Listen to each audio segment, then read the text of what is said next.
একদম ভোরবেলা উঠতে কষ্ট হলেও যদি একবার কষ্ট করে ওঠা যায়, সমস্ত কাজ বাজ একদম ঠান্ডায় ঠান্ডায় সুন্দরভাবে হয়ে যায়। আর মনে মনে এটাই হয় যে প্রত্যেক দিন আমি এইভাবেই উঠবো আর সমস্ত কাজ বাজ এইভাবেই ঠান্ডায় ঠান্ডায় সেরে নেব। না হলে কি হয়, যতটা দেরি করে ওঠা হয় ততটা কাজ বাজও দেরিতেই কমপ্লিট হয়, আর তখন হয়ে যায় কষ্ট। যেহেতু গরম পড়েছে, এই গরমের না সত্যি প্রত্যেকটা কাজ বাজ করতেই একটা কষ্টের ব্যাপার থাকে। আজকে আমি খুব সকাল সকালই উঠেছি, ওই 5টা নাগাদই উঠেছি। উঠে সমস্ত কাজ বাজ সেরে তারপর চলে এসেছি বেড কভারটাকে চেঞ্জ করতে। বেড কভারটা এখন চেঞ্জ করছি। আর আজকের সবথেকে বড় কাজ হচ্ছে আমার ঘরটা লেপা। ঘরটা লেপতে একটু বেশি সময় লাগে। আমার ঘরের মধ্যে যে এরিয়াটা একটু বড়ই আছে, বারান্দা, ওটাও লেপতে হয়।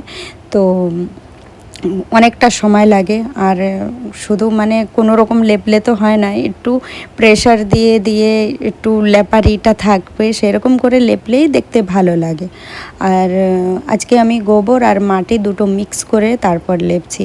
এর আগের বার যখন লেপেছিলাম লাল মাটি দিয়ে লেপেছিলাম, লেপলে তো খুবই ভালো দেখা যাচ্ছিল, মনে হচ্ছিল পুরো ঘরটা আলো আলো হয়ে গিয়েছে। কিন্তু পরের দিন থেকেই মানে পুরো ধুলো উড়ছিল, যতই ঝাড় দাও না কেন পায়ের নিচে একটা খিচখিচ ভাব থেকে যাচ্ছিল।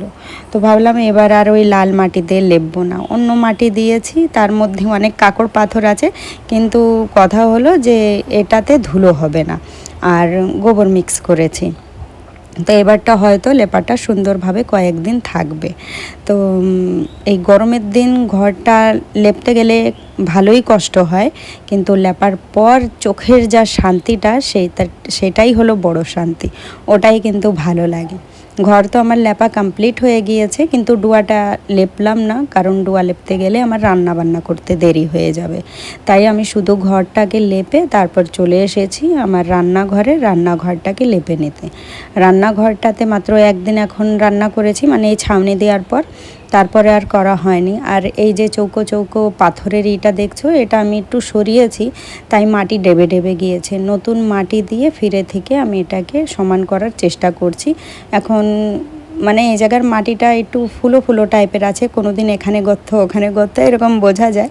তো সেটাই আমি প্রত্যেক দিনই চেষ্টা করি সমান করার, আর একটু একটু মাটি দিয়ে সুন্দর করে লেপার চেষ্টা করি।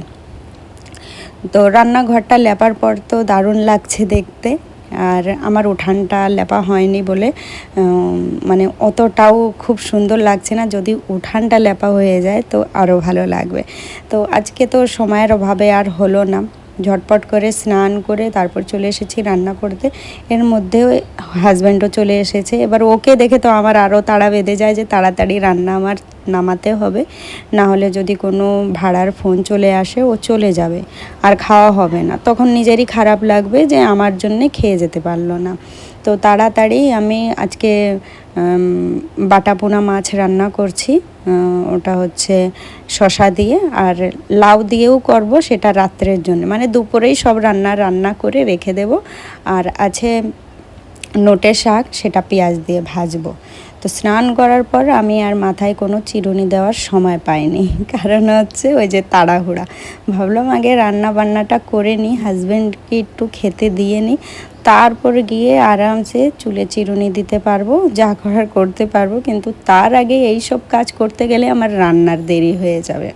তো এখন তো শসা দিয়ে আমার এই রান্নাটা হচ্ছে, মানে শসা দিয়ে যে তরকারিটা রাঁধছি এটা হচ্ছে দুপুরের জন্যে, আর যেটা লাউ দিয়ে রান্না করব সেটা হচ্ছে রাত্রের জন্যে। তো এই দেখো শসা দিয়ে যে তরকারিটা রান্না করেছি সেটা কমপ্লিট হয়ে গিয়েছে। আর ভেবেছিলাম যে এই শসা দিয়েই আমি দুবেলার জন্য করব, কিন্তু শসাটা একটু কম কম মনে হলো, আর খুব বেশি মানে অতিরিক্ত ঝোল দিলেও তরকারি ভালো লাগে না, একটা নিয়ম মতন ঝোল দিলেই সেটা খেতে ভালো লাগে। তো ভাবলাম রাত্রের টেনশনটা আগে দূর করি, যেহেতু ওইদিকে একটা তরকারি হয়ে গিয়েছে, লাউর তরকারিও রান্না করতে সময় লাগবে না। ওইদিকে হাজব্যান্ড চলে গিয়েছে স্নান করতে, আর আমি রান্নাঘরের সমস্ত কিছু গুছিয়ে নিচ্ছি। লাউ আলুর তরকারি বসিয়ে দিয়েছি, এর মধ্যেও মাছ দেবো আমি। তো সমস্ত কিছু গুছিয়ে গাছিয়ে নিচ্ছি, যাতে পরে আর আমাকে বেশি মাথায় যেন আমার বেশি চাপ না নিতে হয়, কারণ এদিকে মাথাতে একটা চাপ আছে, এই যে রান্নাটা একটু তাড়াতাড়ি হলে ভালো হয়। যাতে সময় মতন হাজব্যান্ডকে খেতে দিতে পারি। দেখতে দেখতে লাউ আলুর তরকারিটাও হয়ে গিয়েছে। এখন জিরে বাটা দিয়ে দিচ্ছি, লাস্টে জিরে বাটা দিয়ে নামিয়ে নিচ্ছি। এরপর বসিয়ে দেব নোটে শাক ভাজা। নোটে শাক ভাজার জন্য কড়াইয়ের মধ্যে সামান্য একটু তেল দিয়েছি, আর পেঁয়াজ, শাক, কাঁচা লঙ্কা সব দিয়ে দিয়েছি, লবণও দিয়েছি, হলুদটা দিইনি। বাস ওইভাবে শাকটাকে ভেজে নিচ্ছি। আর একদিন কি করি যে আগে পেঁয়াজটাকে ভেজে তারপরে শাক ভাজি। দুটোর টেস্ট একদম আলাদা, দুটোই পেঁয়াজ দেওয়া হয় কিন্তু টেস্টটা একদম আলাদা হয়। আর বেশিরভাগ আমি এইভাবেই করি, কারণ এতে খুব তেল হলেও চলে যায়, তো কম তেল খাওয়াটাই ভালো। দুপুরের খাওয়া দাওয়ার পর সামান্য একটু রেস্ট নিয়ে তারপর ফিরে কাজে জুটে পড়েছি। অনেকগুলো জ্বালানি ছিল, সেই জ্বালানিগুলোকে সুন্দর করে গুছিয়ে রেখে তারপরে যে বাইরে নাড়া ছিল ওই জামা কাপড়গুলো, এইগুলোকে এনে খাটের ফ্রেমে নেড়ে দিচ্ছি। ফ্যান চালিয়ে দিলে সারা রাত্রে যাই হোক যেটুকু ভেজা রয়েছে শুকিয়ে যাবে।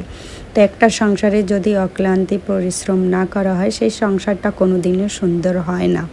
যাই হোক, এই জন্যে প্রত্যেকটা হাউসওয়াইফ হাড় ভাঙা পরিশ্রম করে নিজের সংসারটাকে সুন্দর করে গুছিয়ে রাখার চেষ্টা করে। তার মধ্যে আমিও একজন। সুন্দর সংসার কে না ভালোবাসে, আমিও খুব ভালোবাসি আমার সংসারটাকে। তাই আমার সংসারটাকে সুন্দর করে গুছিয়ে গাছিয়ে রাখার চেষ্টা করি প্রত্যেকটা দিক থেকে। তো যাই হোক, আজকে আমার খুবই পরিশ্রম হয়েছে, কারণ হচ্ছে আজকে খুব গরম পড়েছে। গরমে চোখের নিচে ডার্ক সার্কেল পড়ে যাচ্ছে। হ্যাঁ, আমার পেটের চর্বি আমি কমাতে চাচ্ছি, সেটা বেশি একটা কমছে না, কিন্তু চেহারার কোয়ালিটিটা পুরো চেঞ্জ হয়ে যাচ্ছে, চোখ গর্তে চলে যাচ্ছে, এইরকমটা হচ্ছে। আর গরমের কারণে আমি কোনো এক্সারসাইজও তেমনভাবে করতে পারছি না, আমার খুব অসহ্য লাগছে। যাই হোক, আজকের ভিডিওটা খুব বেশি বাড়ালাম না, এখনই শেষ করে দিচ্ছি। তো আজকের ভিডিওটা তোমাদের কেমন লাগলো সবাই জানিও। চলো ফিরে দেখা হবে নেক্সট ভিডিওতে। সবাই ভালো থেকো, সুস্থ থেকো, সাবধানে থেকো। আর আজকের ভিডিওর এডিটিংটা আমি খুব তাড়াহুড়া করে করেছি, যার জন্যে কারোর কমেন্টে রিপ্লাই দিতে পারিনি। যাই হোক, এরপরের ভিডিও থেকে সবার কমেন্টে রিপ্লাই দেবো।